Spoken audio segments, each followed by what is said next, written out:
Hello everybody, welcome back to Points and Miles 101, a 10-part crash course series to help you better understand the basics of the Points and Miles game. After spending the last 8 videos talking all about how to earn points and miles, we have finally made it to the good stuff, redeeming. What's the point of all of this if not to cash out your points and miles for some amazing travel experiences? Nothing. The answer is nothing. So let's get started, shall we? The focus of this video is going to be specifically about redeeming for flights. But before we go crazy and start talking about redemption options, there are a couple of important concepts that we need to establish here first before we do so. The most common question I see people ask in this space is this redemption worth it? I can fly from New York to Miami for 25,000 miles. Is that worth it? Is 85,000 miles in business class to France a good redemption? Trust me, I get it. We spend so much time and energy learning how to accrue points and miles, we want to make sure that we're smart in the way that we use them. In order to understand how to answer this question, we first need to establish the fact that there will always be 2 ways you could purchase a flight: with your cash or with your miles. So an easy way to get a sense of the value of the miles that you're redeeming is to compare the price of the flight in cash to the price of the flight in miles. In other words, what dollar value are you getting out of your miles? Take, for example, this United flight from Chicago to Atlanta. As you can see, we have a one-way cash fare of $164 for standard economy and a one-way miles price of $15,000.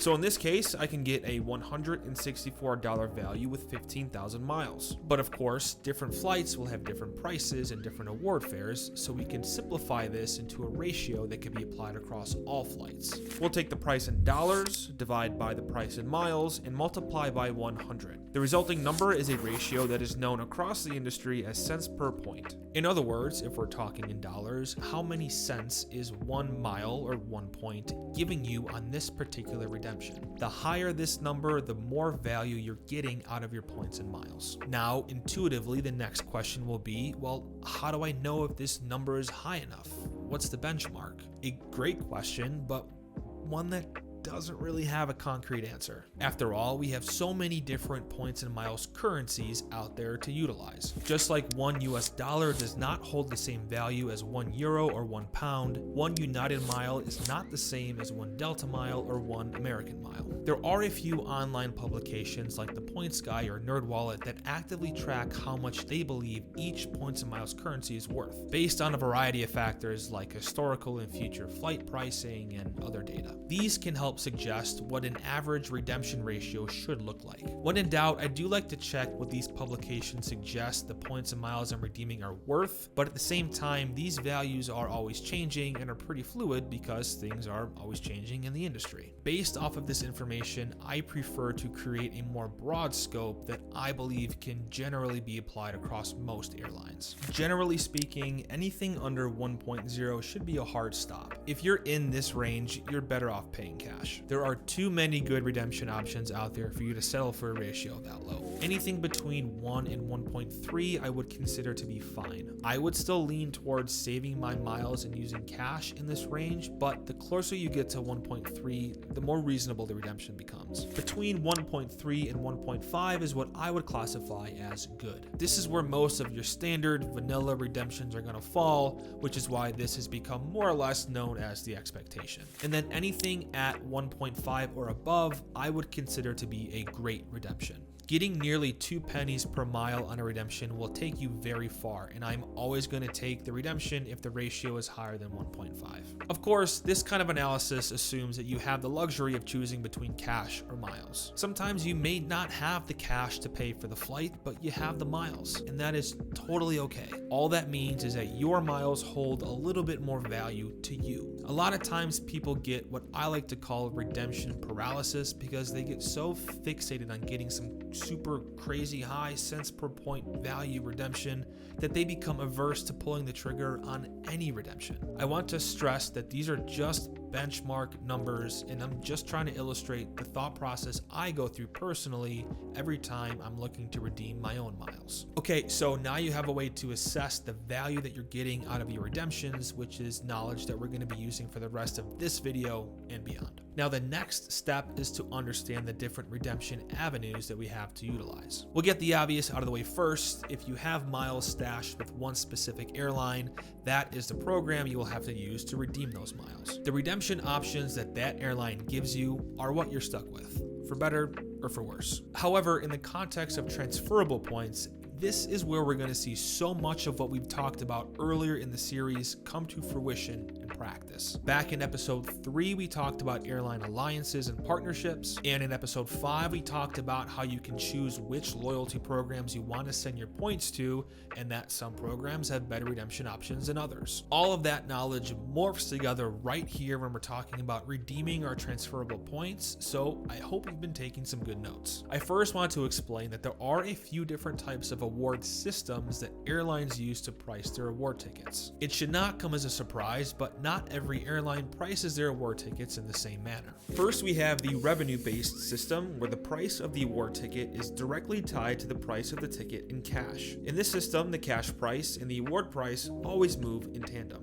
So yes, everything that we talked about previously regarding value assessment doesn't really apply here, because you're pretty much always going to get the same redemption value no matter the flight, give or take a little bit of variance. Southwest and JetBlue are two prime examples of airlines that use this kind of redemption system. The next few are going to be in the form of a chart. The first one is a distance-based award chart. In this system, the price of the award ticket is determined by the distance of your flight in nautical miles. Airlines that use this kind of system include Cathay Pacific and British Airways. A super easy and free tool that you can use to determine the distance of any flight is the website called Great Circle Mapper, where you can simply enter in your two airport codes and it will let you know the distance between them. We also have the zone-based award chart, where instead of having to calculate the distance of the flight, the airline designates certain zones around the globe that encompass all airports within those confines. The zones within which your destination and arrival airports fall will determine how much your flight will cost in miles. Airlines that utilize this kind of award chart include Singapore Airlines, ANA, and Finnair, among others. Then we have what we call hybrid charts, where airlines combine zone and distance-based concepts into one award chart. Air Canada is a good example of an airline who bases their redemption values on both the distance of the flight and the regions of travel. And finally, we have what is known as dynamic pricing. Here, there are no fixed award charts, but rather the price of the award ticket fluctuates based on demand and a variety of other market conditions. Typically, there are base minimum prices that the awards can start at, but they will rise and remain higher during times of higher demand.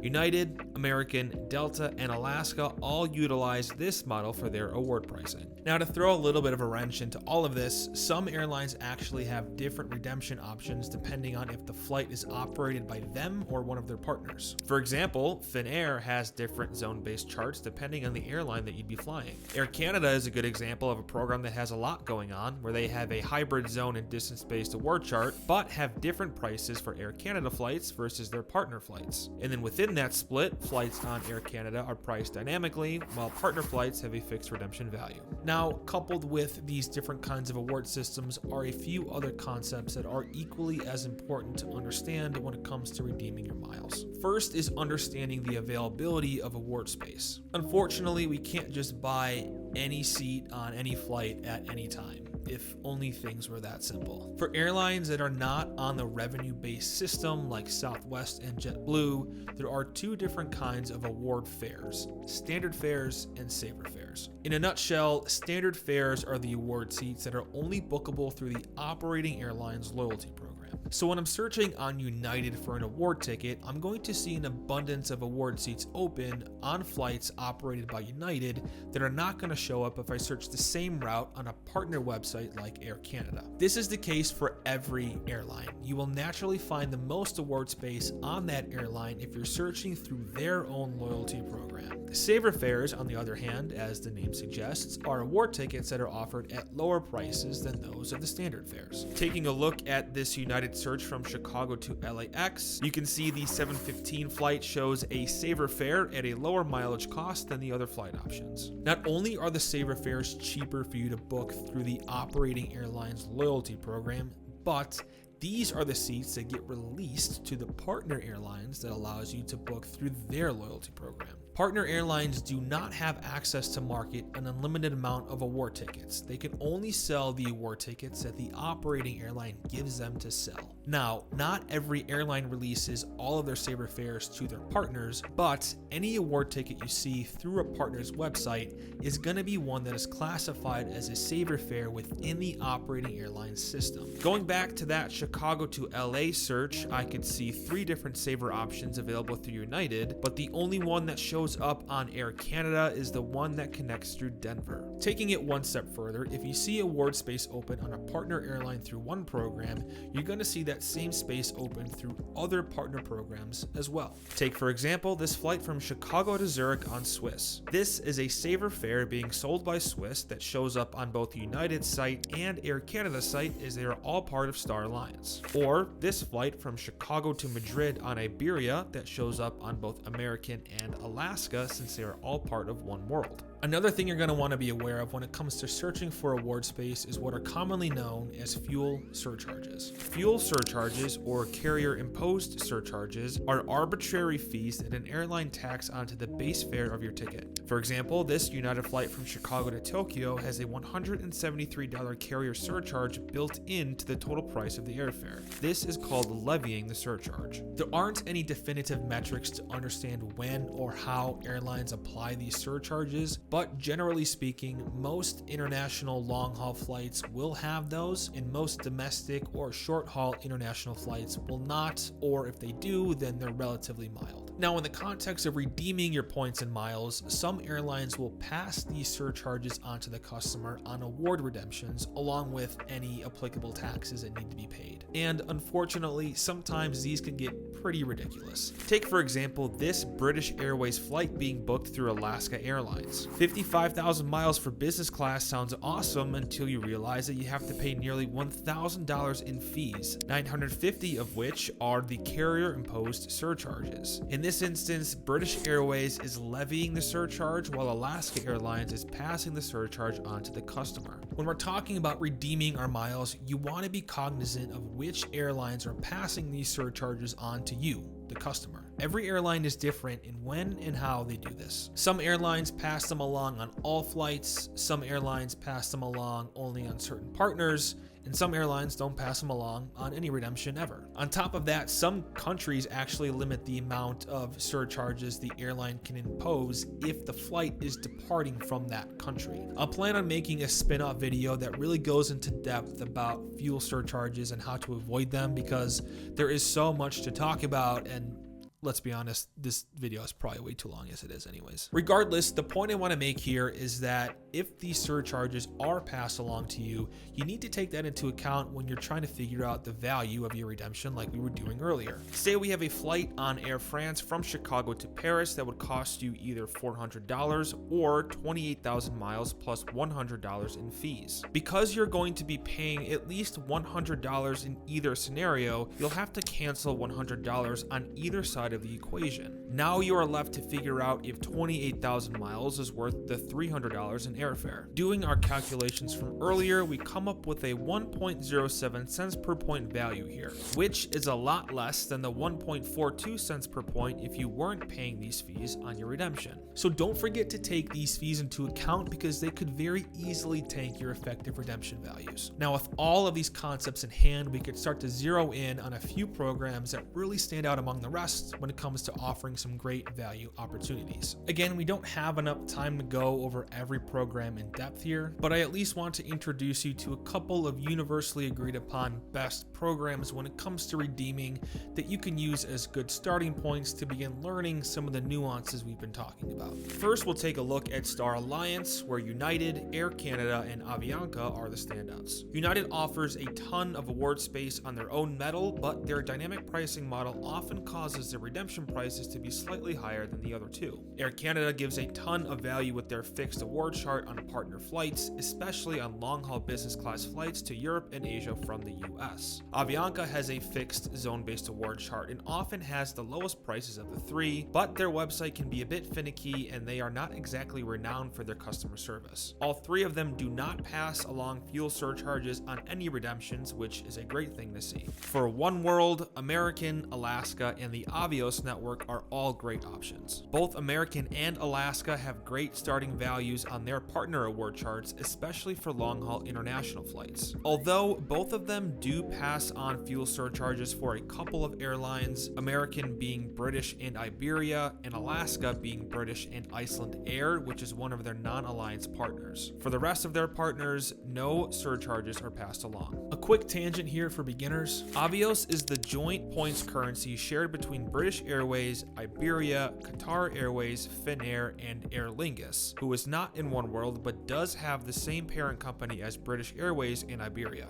To keep this as concise as possible, each of these airlines does have their own loyalty program, but they all earn the same award currency, which is Avios. The great thing about this is that you can freely transfer your Avios at a 1-to-1 ratio between each of the programs. And because they all have their own program, they all price their redemptions differently, some being distance-based and some being zone-based. So you are able to take advantage of these pricing discrepancies between the programs, and you can find some pretty nice sweet spots. A proper dive into the entire Avios ecosystem will get its own video, but that's the spark notes for now. A downside to using Avios, though, is that all of these programs do pass along fuel surcharges on most redemptions. And for SkyTeam, Delta, Virgin Atlantic, and Flying Blue, which is the joint frequent flyer program of KLM and Air France, are three that can offer some good value. When looking at Delta, they are the most valuable when looking to book domestic or short-haul flights within the Americas. They do have dynamic pricing, and their partner long-haul prices can be pretty high. The recently revamped Virgin Atlantic program offers some pretty amazing off-peak starting prices,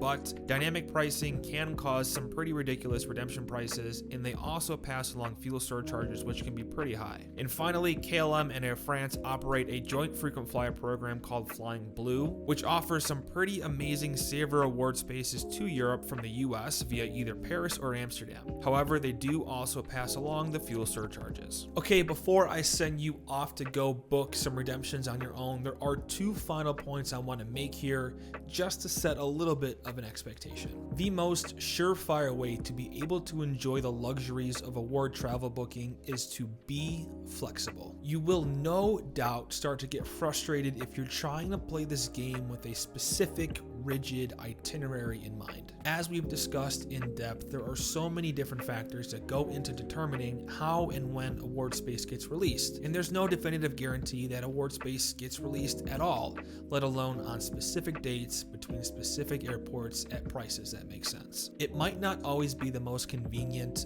but planning your travels and your travel itinerary around what award space you can find gives you the best chance of having success in this game. Instead of trying to find an award seat on one specific flight from Chicago to Paris on May 22nd, you're much more likely to find something across a 3-week time frame instead. Or perhaps you have to shuffle yourself around and do some repositioning. Maybe you could find a seat on May 22nd from New York instead of Chicago, and you just have to buy a cheap one-way cash ticket between those two cities. Or instead of flying directly to Paris, maybe you could find an award flight to Frankfurt and then just hop on a quick plane or train to Paris once you're in Europe. Part of what makes this game so much fun is that there are literally infinite possibilities, and being creative in your approach will always be beneficial. At the same time, having all of these possibilities can make you feel a bit overwhelmed, and that is natural, but if you have patience throughout this process, I promise you'll find success. On top of that, finding award space during peak travel times like the summer or school breaks or holidays